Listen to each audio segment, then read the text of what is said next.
80 degree centigrade तक होता है, जो हमारे एनवायरनमेंट टेम्परेचर से ऑलमोस्ट डबल है। लेकिन इंटरेस्टिंगली 1 मीटर दूर अंदर की यूनिट का टेम्परेचर 16 डिग्री सेंटीग्रेड तक होता है। एक बहुत ही इंटरेस्टिंग फैक्ट है, एयर कंडीशनर के अंदर जो गैस होती है वह क्लोज लूप में फ्लो करती है। इसकी गैस कभी खत्म हो ही नहीं सकती है, और यदि क्लोज लूप में यह फ्लो करती है तो कुछ लोग बोलते हैं कि यह गैस एनवायरनमेंट के लिए हार्मफुल है। तो यह सभी डाउट इसकी वर्किंग के साथ में क्लियर करते हैं।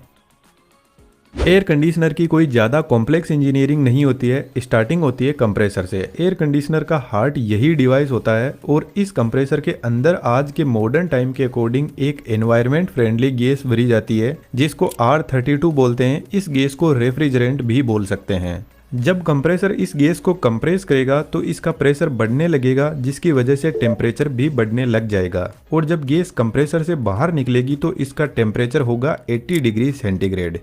अब इस हाई टेम्परेचर को हमें थोड़ा ठंडा करने की जरूरत है, तो रेफ्रिजरेंट पहुंचता है कंडेंसर कोयल के पास में। आज के टाइम में एसी के ऊपर 100% कॉपर कोयल लिखा रहता है, तो कंपनी इसी कोयल की बात कर रही होती है, क्योंकि कॉपर कोयल की हीट एक्सचेंज क्वालिटी बहुत शानदार होती है, तो ये गर्म और ठंडी बहुत जल्दी हो जाती है। इन इतनी लंबी कोयल से जब रेफ्रिजरेंट फ्लो करेगा तो ठंडा होने लगेगा, और इस कोयल से हीट को जल्दी बाहर निकालने के लिए एक फैन भी लगा रहता है। जब रेफ्रिजरेंट कोयल से बाहर निकलेगा तो इसका टेम्परेचर 50 डिग्री सेंटीग्रेड तक पहुंच जाएगा। लेकिन कंडेंसिंग कोयल के पास में जो गैस कंप्रेसर से मिल रही थी उसको यह लिक्विड में बदल देगा। आपको पता है, जब हम पानी को गर्म करते हैं तो वह लिक्विड से वेपर में बदल जाता है, यानी लिक्विड से गैस। इसके उल्टा जब कोल्ड ड्रिंक की बोतल को हम फ्रिज से निकालकर बाहर रखते हैं तो इसके चारों तरफ पानी की बूंदें जमा हो जाती है, जिसका मतलब है वेपर वापस लिक्विड में बदल रहा है। तो कंडेंसिंग कोयल भी गैस को ठंडा करने का काम करती है, जिससे यह गैस से लिक्विड में बदल जाती है। लेकिन अभी भी यह हाई टेम्परेचर का लिक्विड हमारे किसी काम का नहीं है। तो यहाँ से लिक्विड एक्सपेंशन वॉल के पास में जाता है। एक्सपेंशन वॉल का ओरिफाइस बहुत छोटा होता है, तो इधर वाली साइड में बहुत ज्यादा हाई प्रेशर भी है और हाई टेम्परेचर भी है। लेकिन जब इस नैरो ओपनिंग से रेफ्रिजरेंट बाहर निकलेगा तो इसका प्रेशर सडनली रिड्यूस हो जाएगा, जिसके साथ में इसका टेम्परेचर भी रिड्यूस हो जाएगा, और यह लिक्विड एक्सपेंड करेगा, जिससे यह रेफ्रिजरेंट वापस लिक्विड से गैस में बदलने लग जाएगा।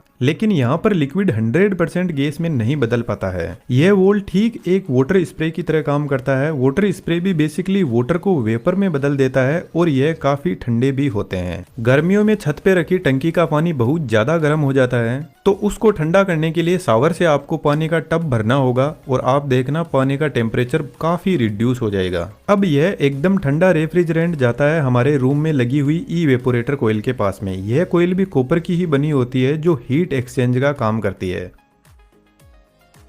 अब यह कोयल रूम में कितनी हीट को एब्जॉर्ब करेगी, इसको टन में मापा जाता है। 1 टन लगभग 3500 वोट हीट एक्सचेंज करता है, जबकि 1 टन का एसी 1000 वोट आवर की इलेक्ट्रिसिटी कंज्यूम करता है। जब ठंडा लिक्विड रेफ्रिजरेंट इस कोयल से फ्लो करेगा तो यहाँ पे लगा हुआ फैन इस ठंडक को पूरे रूम में फैला देगा।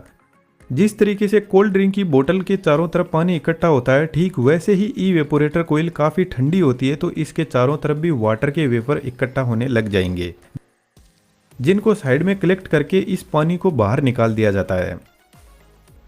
इसी फंडे को यूज में लेकर बारिश के मौसम में बहुत ज्यादा नमी हो जाती है, तो एयर कंडीशनर रूम के अंदर की नमी को भी सोख कर बाहर निकाल देते हैं। और ऐसा हमारे साथ में भी होता है। जब हमारी स्किल का लेवल एकदम वीक होता है तो लाइफ हमें एकदम च्युइंगम की तरह चबाकर फेंक देती है। लेकिन 3D एनिमेशन की स्किल काफी पावरफुल है और आज के टाइम में काफी डिमांडिंग भी है। कोयल रूम को तो ठंडा कर रही है, लेकिन रूम की जो गर्मी है उससे इसमें फ्लो हो रहा रेफ्रिजरेंट धीरे धीरे वापस गर्म होने लगता है। और अभी मैंने आपको बताया कि एक्सपेंशन वो लिक्विड रेफ्रिजरेंट को 100% वेपर में नहीं बदल पाता है, तो रूम के अंदर जो गर्मी है उससे रेफ्रिजरेंट वेपर में बदलने लग जाता है। लेकिन जब रूम ठंडा हो जाता है तो यह कोयल भी इस रेफ्रिजरेंट को पूरा वेपर में नहीं बदल पाती है। अब इवेपोरेटर कोयल से यह मिक्स्ड लिक्विड और वेपर पहुंचता है कंप्रेसर के पास में। और जैसा कि इस डिवाइस का नाम ही कंप्रेसर है, तो इतना तो हम दिमाग लगा सकते हैं कि सिर्फ गैस को ही कंप्रेस किया जा सकता है, लिक्विड कंप्रेस नहीं होता है। और बाई चांस ये लिक्विड कंप्रेसर में पहुंच गया तो कंप्रेसर ब्लास्ट कर जाएगा, और ब्लास्ट नहीं हुआ तो कंप्रेसर के अंदर capacitor start single phase induction motor लगी रहती है, वह जल जाएगी लिक्विड से। तो हमें कंप्रेसर को सेफ रखना बहुत ज्यादा जरूरी है।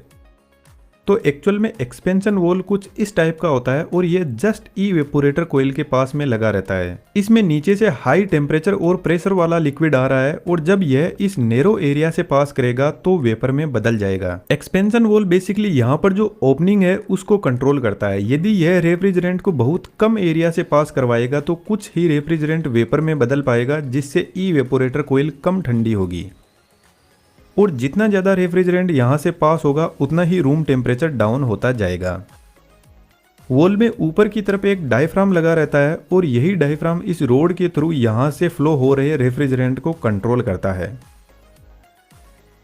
और इस डायफ्राम को कंट्रोल करने के लिए कुछ एक हीट सेंसिंग डिवाइस इवेपोरेटर कोयल के बाहर की तरफ एग्जिट पर लगी रहती है। इसमें एक लिक्विड होता है जो काफी हीट सेंसिटिव होता है और इस हीट सेंसिंग डिवाइस के लगाते ही एक्सपेंशन वॉल का नाम बदलकर हो जाता है थर्मल एक्सपेंशन वॉल। मान के चलते हैं आपने एसी को 16 डिग्री सेंटीग्रेड पर सेट कर रखा है। जैसे ही रूम का टेम्परेचर 18 डिग्री सेंटीग्रेड पर पहुंचेगा तो इस हीट सेंसिंग डिवाइस में जो लिक्विड है वह गर्म होकर वेपर में बदलेगा और डायफ्राम के ऊपर फोर्स लगाएगा, जिससे ज्यादा रेफ्रिजरेंट पास होगा और कोयल ज्यादा ठंडी होगी। कोयल ज्यादा ठंडी होगी तो रूम की हीट को ज्यादा एब्जॉर्ब करने लगेगी और इस हीट से कोयल के अंदर जो पूरा रेफ्रिजरेंट है वह वेपर में बदलने लग जाएगा और हमारा कंप्रेसर एकदम सेफ रहेगा।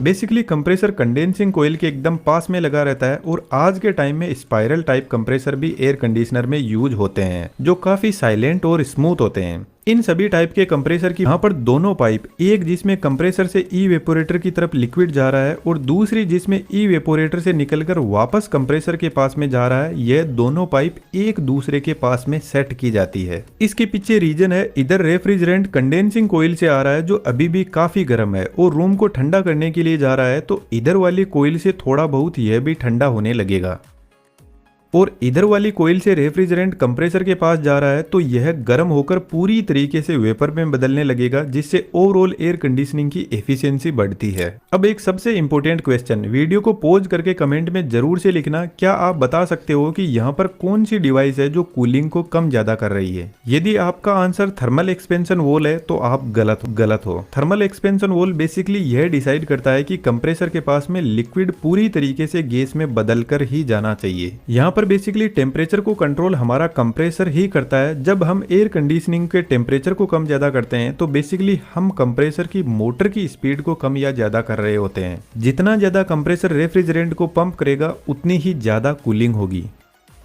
तो यहाँ पर आपने देखा पूरा का पूरा सिस्टम एक क्लोज लूप में काम कर रहा है, गैस कहीं से लीक होती ही नहीं है। तो एयर कंडीशनिंग की गैस खत्म हो जाए कोई चांस ही नहीं है जब तक इसमें कोई लीकेज ना हो। तो पुराने जमाने के एयर कंडीशनिंग में लीकेज की वजह से यह एनवायरमेंट और हमारे दोनों के लिए ही खतरनाक है। रेफ्रिजरेटर का मैकेनिज्म भी ठीक ऐसे ही काम करता है।